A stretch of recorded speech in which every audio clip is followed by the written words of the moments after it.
Hi, Andrew Kramer here with VideoCopilot.net. In this tutorial, I'm going to show you how to add camera shake inside of After Effects. Now, the idea behind this is to create the perception of power. For example, say you have a meteor coming down from space and impacting with Earth. You want the camera to kind of shake as if that impact was affecting what you're seeing visually. Does that make sense?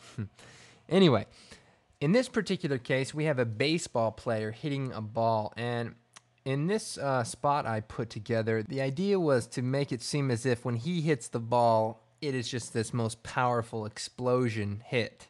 So what I did is add camera shake. Now, to do that, we're going to go ahead and line the cursor up with just before he impacts, which is right around here. So let's just line it up right about here. And let's go down to the transform properties, particularly the position. And let's go ahead and set a keyframe by selecting the stopwatch.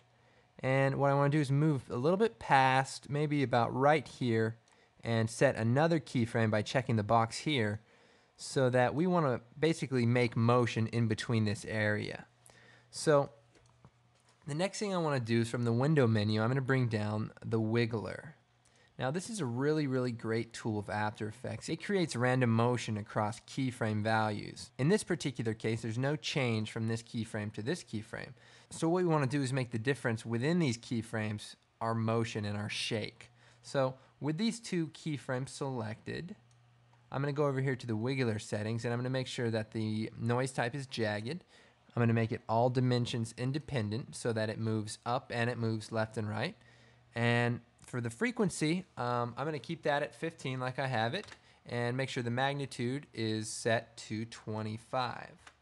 And the frequency is basically how many keyframes or how many bumps per second in this particular case, and the magnitude is how much to move it on each keyframe. So with these two keyframes selected, I'm going to go ahead and hit apply. And be careful to make sure you have just these two keyframes selected, because if you select even other parts of it, you won't be able to use the wiggler because it needs to just use two keyframe values or keyframe values of the same parameter. So with these two selected, go ahead and hit apply, and you notice immediately that we've created all these keyframes here. So let's go ahead and see what happens in our animation. We're going to just go ahead and preview this. Okay, so as you can see, we're getting this really abrupt movement, which is it's not very pleasing to say the least. But we're going to go ahead and work on this. So let's go ahead and zoom in here on our timeline. Let's look at our keyframes.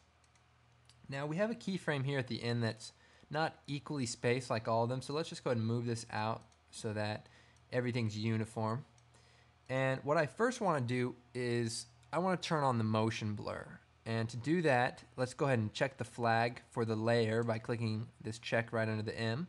And then turn on the major M, which is the global motion blur, and we go and check that. Now if we look through our video, we notice that our video gets blurred in the direction it's being pulled because of the keyframe. So let's just go ahead and preview that and see what we have. It takes a little bit longer because it's rendering out the motion blur. Okay, I think that's a whole lot better. It's not as jarring because the motion blur makes up kind of the data in between that our mind is kind of skipping over as we watch it before. But we still have a problem. We have this black underneath our footage. So I found a pretty cool technique to take care of that without having to do any matte painting or without having to do any enlarging of the clip. And with the clip selected, go up to the effects menu and go down to stylize and down to a plugin called motion tile. Now, motion tile, I don't know what its actual purpose is, but if we go ahead and turn on this mirror edges and change the output width to 125 and the height to 125 also, because that's how much our magnitude is, so the position can possibly be offset more than 25 pixels, which is exactly what this plugin is saying. And the reason you don't want to just make it 150 is because After Effects does actually have to render out these pixels, so just to keep it, don't do more than you need to do, basically.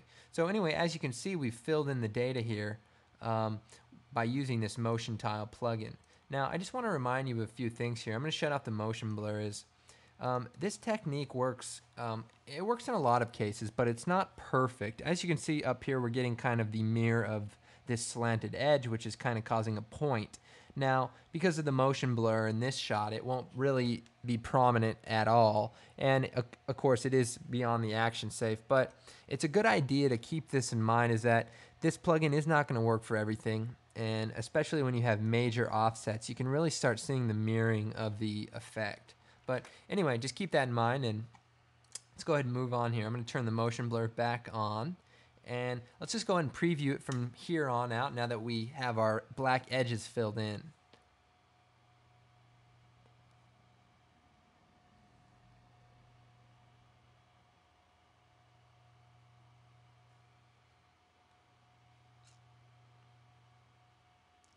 Okay, so I think that's looking pretty good. If you want to fine tune it, I see there's an extra jar at the end when it seems like maybe there shouldn't be, about right here. So what we can do is we can just grab these two keyframes and delete them, and basically it will now just kind of go back to the original position without, you know, being too jerky. And let's go ahead and change this keyframe to easy ease so that it kind of smooths into the end position.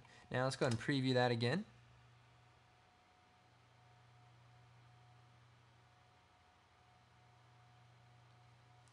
All right, I'd say that looks pretty good. So this is a really, really good technique, and I invite you to use the Wiggler. It's an amazing tool. So anyway, good luck with this technique, and I hope it helps you out.